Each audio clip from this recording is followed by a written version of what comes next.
Halo, perkenalkan saya Dayu Tredi Pratimodika Putri. Video kali ini saya akan menjelaskan teknik pencabutan gigi permanen, yaitu gigi dua-dua. Kemudian, apa saja sih indikasi dan kontraindikasi dari pencabutan gigi permanen? Nah, berikut adalah indikasinya.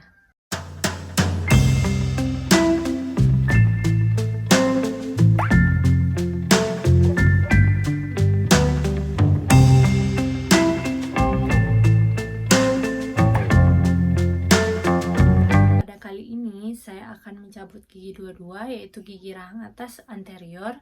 Maka untuk teknik anestesi yang digunakan adalah teknik anestesi blok nasopalatinus dan juga teknik anestesi infiltrasi pada area ekstraksi.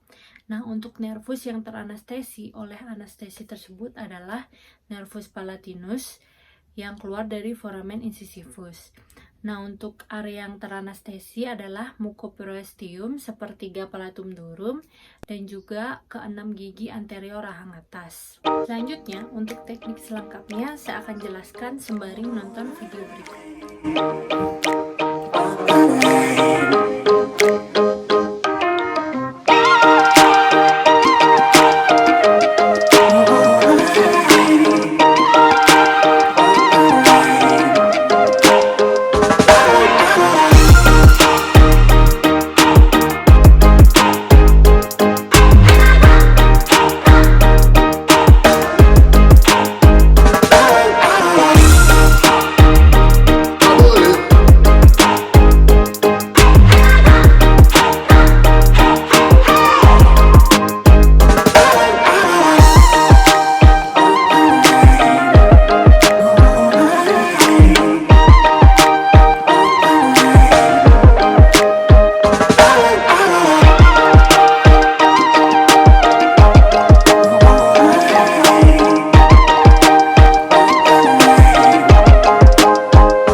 Jika terdapat cairan di atas leher ampul, maka ampul dapat diketuk-ketuk terlebih dahulu. Selain itu, cara ini juga dapat menghilangkan gelembung udara di dalam ampul.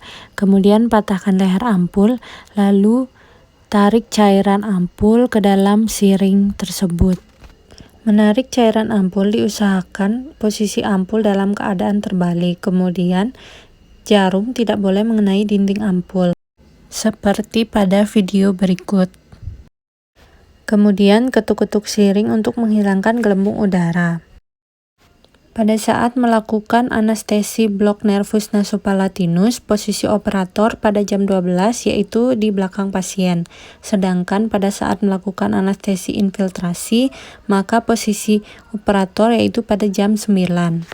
Pertama, bersihkan daerah insersi jarum dengan kapas kering, yaitu pada lateral papilla incisivus. Kemudian bersihkan dengan povidin iodin pada daerah tersebut. Aplikasikan cairan anestesi lokal prokain pada daerah insersi dengan cotton tip aplikator dengan sedikit menekan. Kemudian tunggu hingga 2-5 menit sampai pasien merasa kebas. Kemudian tes dengan sonde dan tanyakan pasien apakah pasien sudah merasa kebas atau belum pada daerah tersebut. Insersikan secara perlahan pada daerah yang dituju sekitar 0,5 cm dengan bevel menghadap tulang.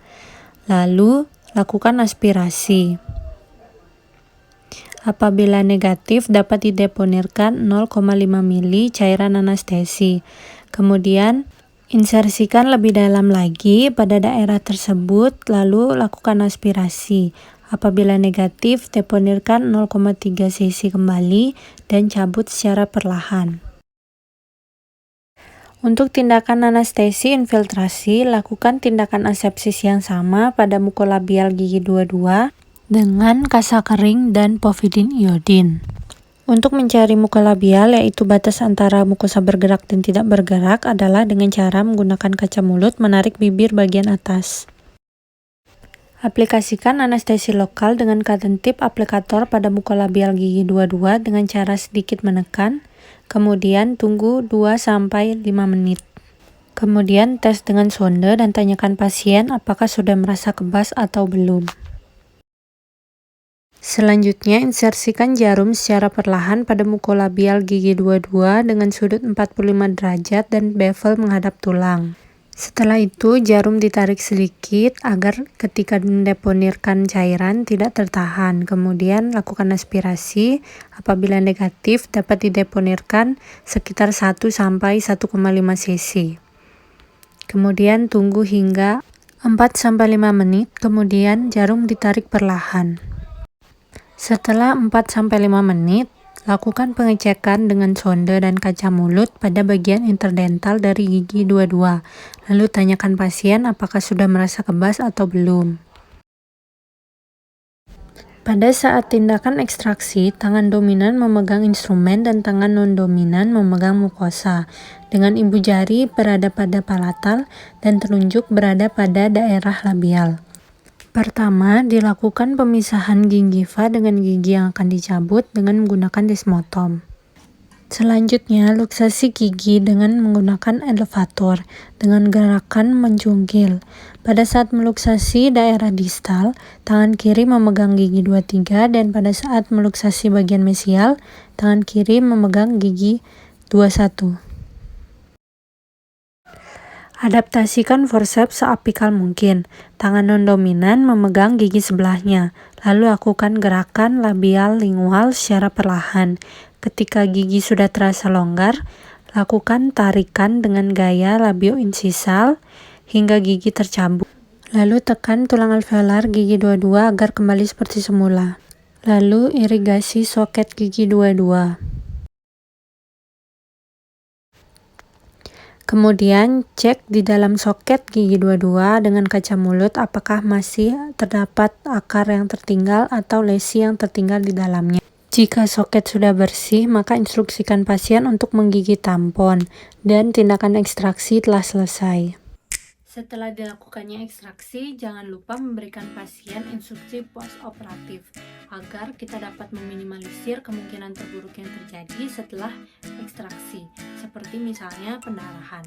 Nah, apa saja sih instruksi post-operatifnya?